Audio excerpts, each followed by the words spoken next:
All right. I guess we are live. Hold on. Hi everyone. Hold on. We're going to go live again.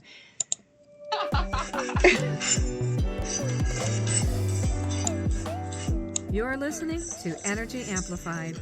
I'm your host, Marlisa McLaughlin, on greeninkradio.com. Thanks for joining me. Well, welcome everyone, all you people out there in live land. I am with Stephanie Radke, very radical woman. Welcome, Stephanie, all the way from California. I'm broadcasting from the East Coast, and Stephanie's on the West Coast. Thank you. So we were talking about shifting and how we can perceive how things are going right now in life, because time seems to be going so rapidly that instead of looking at everything as an uncertainty, we can look at it as just shifting. Can you speak to that? Absolutely. Everybody keeps talking about uncertain times, which I feel breeds more uncertainty and more fear.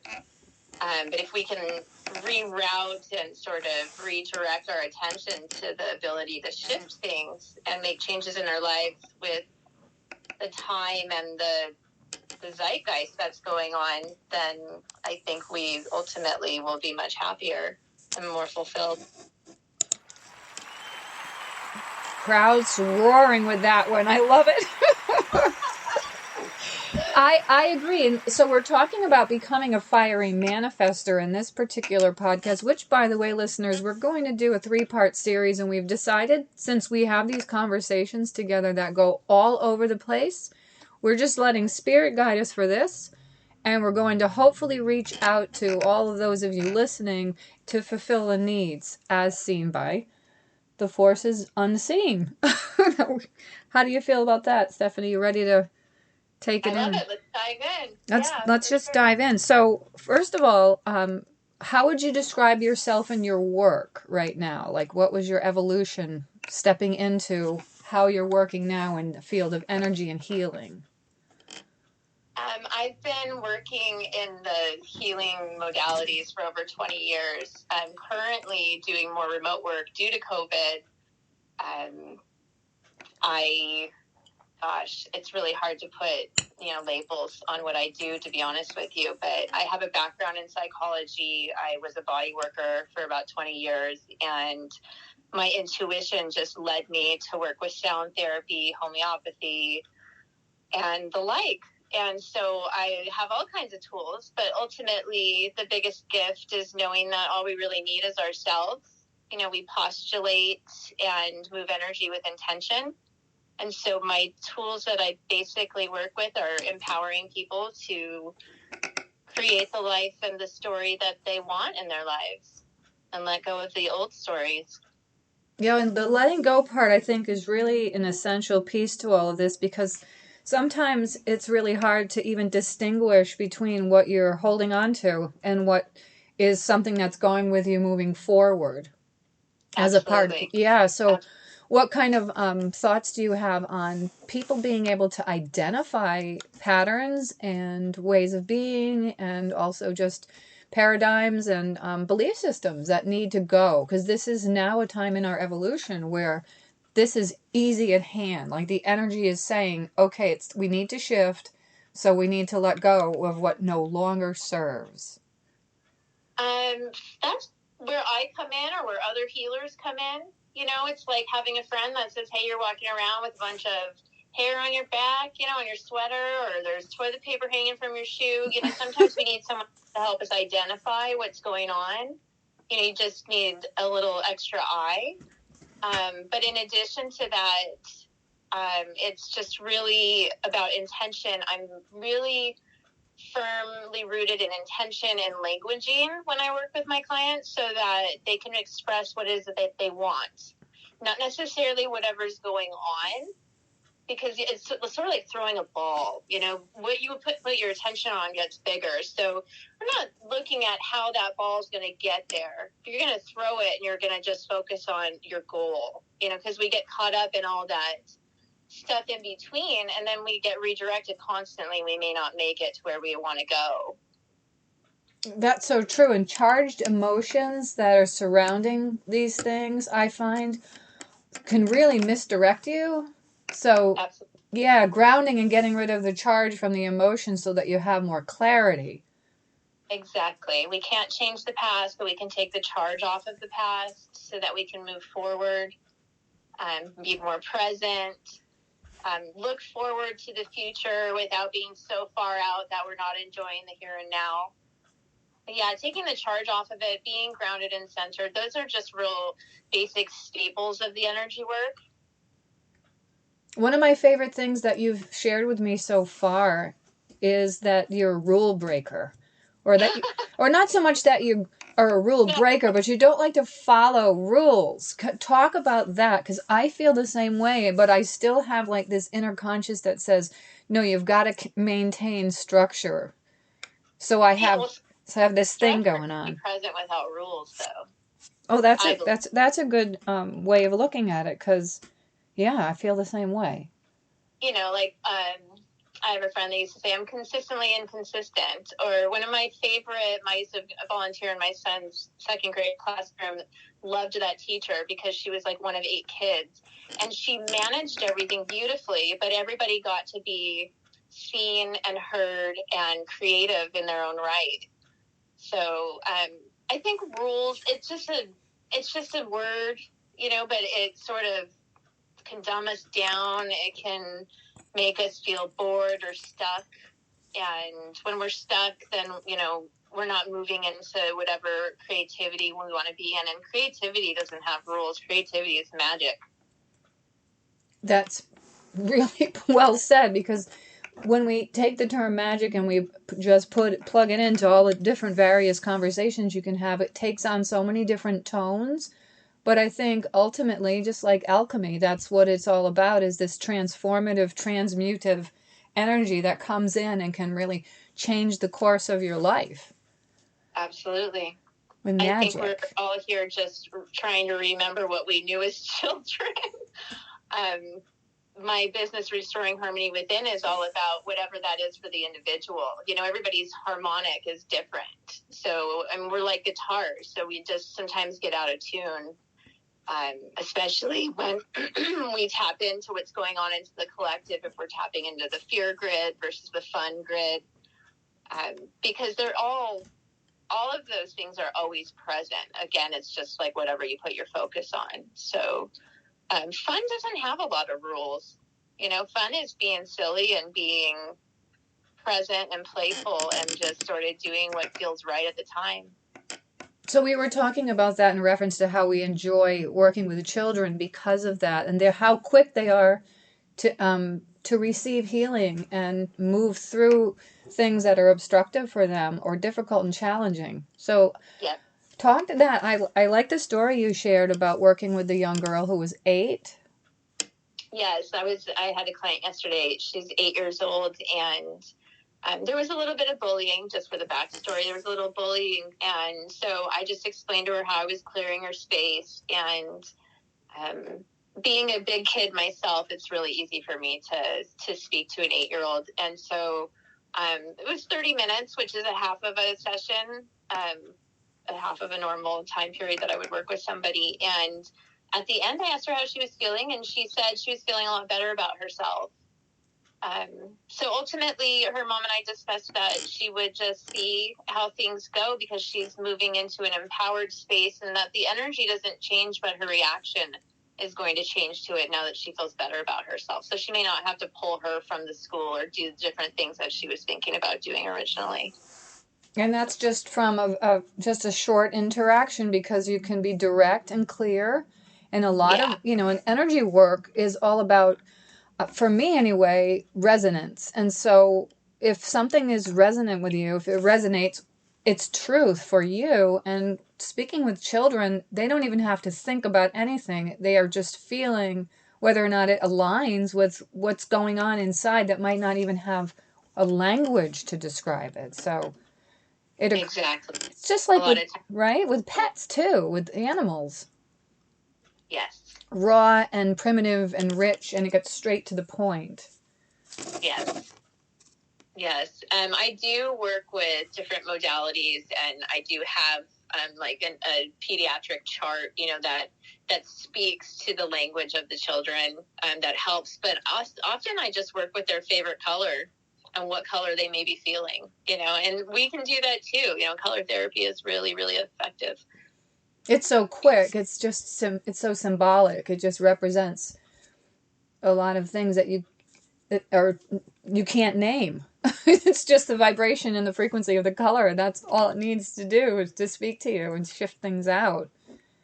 Exactly. And that's, as adults, we can overcomplicate things really quickly, and because we have so many more layers. So if we bring it back to the basics, that's actually where the real magic happens. And it's sort of like distracting you from the real problem, and then the rest of it just sort of falls away. I find that happens. And then the body and the situations follow. It takes a little bit longer. We were talking about that, how some subtle energy is so powerful that the shifting can occur on energetic levels, but the body's not ready. It takes a while to catch up, or there's like a period in between where there's a gap. So I really encourage clients to play, to exercise, to be in nature, to do whatever fulfills them on a physical level. The best 5 things to get you through a growth period are fun, food, sex, sleep, and self-care, in no particular order. So those are usually my recommendations after a session. Oh, that's a nice smorgasbord. It's a little more exciting than just having an Epsom salt bath. But it's true, helping the energy shift by using the body, and the same can be true also for the manifesting. Absolutely. Right, so we're talking about being a fiery manifester, which means it can happen super fast once you're able to. It's your own way. Right? So how would you describe how you would manifest something for a listener that might not understand how they can manifest, get their energy to actually follow the intention? Where do you want to throw the ball? Find where you want to throw the ball. Fish in the right pond. So a working definition of that, or example, would be when I was younger and I was raising my 2 children on my own, and I wanted to manifest more clients. I put them in sports in different cities that were local, just to branch out. Talk to parents, bring business cards, whatever it is. If you're a psychologist and you keep trying to find the right office, but you're looking at a sports clinic, where a bunch of, other people that aren't really in alignment with that exact type of profession, you'd probably be better off looking in a building where there's probably other psychologists. It's just pretty simple. Whatever it is, if you want to manifest a relationship, take a class about something that you enjoy, or, it doesn't have to be effortful. Live your life, but know what you're working towards, but have fun while you're doing it. Well, that's probably the key, the fun part. Absolutely, because fun is attractive. Amusement, validation, enthusiasm, these are all energies that people want to be around. So I just recommend doing whatever brings that out in you. And if you're feeling stuck, I guess I've been stuck plenty of times. I've done self-defeating behaviors plenty of times, and I ultimately would just try and do what I knew I wanted, and eventually the other stuff would just fall away, So it's just like pulling yourself out of a hole little by little, and that could be with just starting with 5 minutes of fun, watching a funny show, or eating ice cream, or letting go of the I can't have and I shouldn't or I must. Those are all just programmed rules that I don't give a lot of strength to anymore. I mean, puts you in a more free-flowing, expansive platform, so that there's so much more available when you're on that level. There really is. There really is. I mean, unplugging is important. I mean, but we have everything at our fingertips. If you want to search something and get information, But there are different meetup groups. There's all kinds of free things available out there. Just letting go of the story that you can't is probably number one. And you could say I didn't, but I will. And when you plan to do something, you shift the energy into having it become a reality versus not, never, won't, can't. Let go of all those words.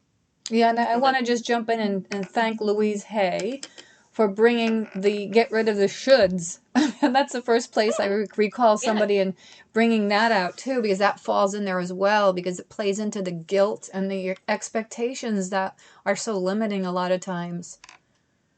Absolutely. I had a psychology class in college, and the teacher said, go this weekend without saying I should, ought, or must. And it was super difficult. Yeah, but once you get rid of it, it's like when you're little and you're not supposed to say any swears. It comes out of your mouth and you're like, whoops. Like we don't want that anymore. It's really powerful. It's so powerful. And so manifesting and helping also was, I think many people, whether they're working in the healing in an allopathic sense, in a more structural, conventional sense, or like we are as energy workers, we all are realizing after this pandemic how connected we are and how isolated we were. And we're coming through that now, and we're trying to find ways to communicate and collaborate and connect.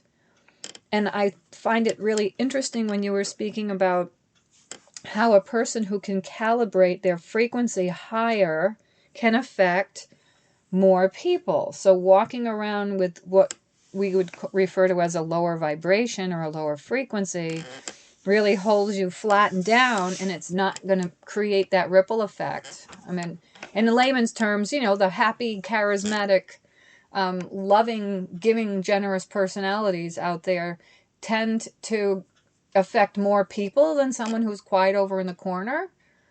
But somebody who's quiet over in the corner could also be having a really high frequency and could be affecting. Absolutely. I think everybody's affecting a lot more than they realize. I mean, a single candle light can light a dark room. But if you're feeling dim, go closer to the brightness, and then you'll recognize more of your own brightness. It'll be reflected back to you. I think a lot of it's also about permission. There's a lot of lack of permission that's being released right now, where allowing yourself permission to be human and make a mistake, permission to try again, and permission to really create what you want, to have it, to keep it, but to be permission to be around people that make you feel good. Right.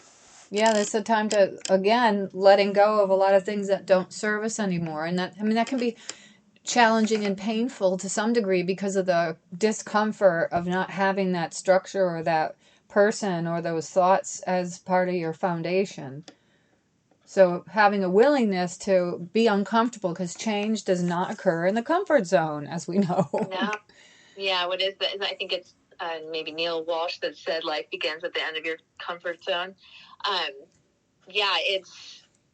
It's super important to be willing to, get that courage out and really resonate there, even if it's temporary, even if it's just a tiny little step, just each step in the right direction of where you're really wanting to move, it's going to get you there. It just depends on, how big of a step you take, how fast you get there. That's right. And sometimes it needs to take longer because there are other things that are unseeable or unforeseeable that need alignment and adjusting that have to go before everything else sort of falls into place. I think having patience with yourself is really, really super important. And I'm speaking to myself right now as I'm saying that. Patience and grace and forgiveness. Forgiveness isn't just about forgiving others, right? It's about forgiving ourselves. I mean, that's really where everything starts, is with the self. Yeah, absolutely. And that might be the hardest place to forgive if you have high expectations of yourself. I know that for sure. I know that as a perfectionist, that I have come a long way in having grace with myself. And I realize now ultimately that was like the biggest gift I could ever give myself. I have to agree. And it's probably true for all of us. It's the best place to start. Gosh, what a relief. You can breathe easier when you can let go of that and just kind of... I dive in a lot to projects. Maybe after I do them, I say, gosh, I'm glad I didn't know what I was getting into, because I might not have done it. Right. But I go into these. I know you know what I'm talking about. I know that all too well. Right? But I'm living my life like really fully that way, and the mistakes come. Like sometimes I've gone live on Facebook just to share an event, and I feel like when I look at myself, I look ungodly. Like, oh my goodness, I can't believe that I put myself out there like that. I mean, and that might be, I'm speaking to the vanity, but you know, these things are so permanent and they don't go away once they're up there on the internet. And I have to step back and say, but your heart was there. That was what you wanted. It doesn't matter what all the other things were, or if you didn't have the right words at the right time. Because it's all about getting it out from the heart into the world and connecting and sharing with people. I think it's the most enchanting thing about you. And I love your candid nature. No, I appreciate all of that. And I think, you know, it might be out there permanently on some level, but I think we talked about earlier the charge. You know, you can't change the past, but taking the charge off of it. So just by being light and playful about it allows it to be fluid, and you know, something that may be a big deal to you that somebody else has no recollection of anymore, or vice versa. Maybe you reached the right person. Just knowing that it's all divine, all in divine timing. Beautiful. That's just a beautiful way to live. It really is. And thank you for that. I don't know how many times I've said, oh my gosh, maybe I shouldn't have done that, or I bit off more than I could chew. And I'm putting this out there right now, but coming back around again to manifesting, because sometimes what we think we want and how it shows up might be very different until it gets there. And sometimes it's a lot bigger than what you realize. So I think it's really important to really get centered and grounded with what it is you're trying to create in your life and how you want to feel more so than what it looks like. Absolutely. I think that's key. Yeah. I think when you don't know, if you want a relationship and you don't know how you want to be treated, because how do you take a cowgirl out of a cowboy town, or how do you take a city mouse and put them in the country and have them know what they're looking for, so I think once you just go, I want to feel validated, I want to feel heard, I want to have fun, I want intimacy, whatever those things are that you want, you write them down, you imagine them, you play in your mock-ups, right? You play in whatever it is you want to create. And then you just let it come. You just keep, releasing whatever it is, the blockages, the shoulds, the oughts, the musts along the way. And the timeline, getting rid of that timeline. Yeah. I think that's really the perfect way to take a look at how to manifest is that. And I like your idea of mock-ups too, because that's what we're doing, aren't we? We're just... A mock-up is a goal on steroids. A mock-up, you want something, you mock it up. You say, and you don't want to get over specific for the most part, but ask for what you want, and check in with yourself and say, is this really what I want? Or is this what someone else told me I want or should want or have to have? Find your own happiness. Everybody is different. It's what makes the world go round. For sure. Well, I wanted to, we're going to close up because we didn't want to keep these little segments too long. And I always get like this with you. We have so much to talk about and it can go all over the place and everywhere, which makes it so much fun. Something to look forward to next time. Yeah, but I do want to end this segment with, I want you to share your vision about your ranch. I love what you've talked about, what you're working on in manifesting. If you're willing, is it okay to ask you to do that? Absolutely. Okay. It gives me a lot of joy, actually. Thank you for asking that. I wasn't even thinking about it. I had a beautiful dog that just passed away at 3.5 years old. Her name was Sunshine Jane. And so in her memory and in her honor, I'd like to open up a ranch where people can come and get healed with fun and sunshine and play and all of the modalities that I've incorporated and whatever resonates with them. So it's yet to be decided where that will be. But my sweet little Sunshine worked with me frequently. And so I think it would just be a perfect way to honor her and to help people, especially with the disconnected feelings that people have been having, to have an actual tangible place to go and have fun and healing all in one. Yeah. So that's in the works. I'm looking at properties, and I'm a native Californian, but I am thinking outside the box, so that's yet to be determined.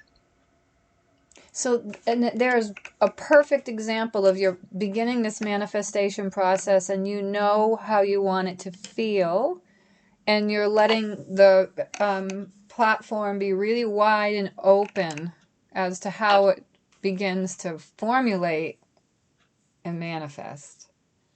Yes. And you forgot one thing.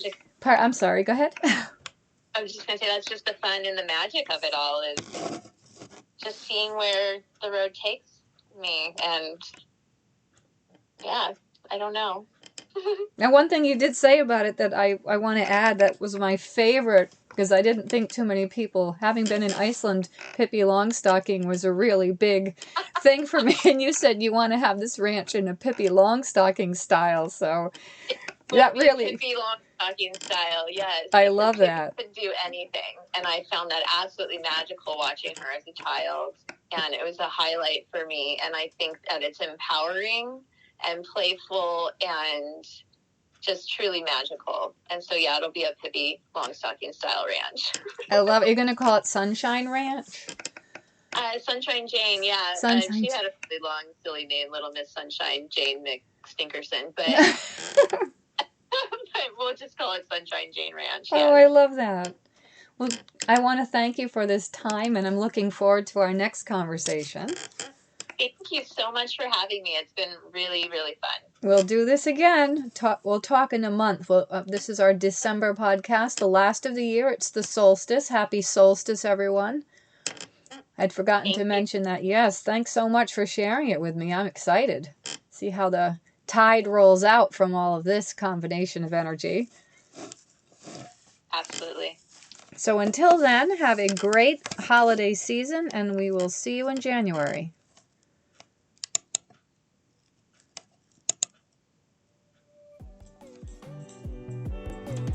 Thank you for sharing your energy and time with me.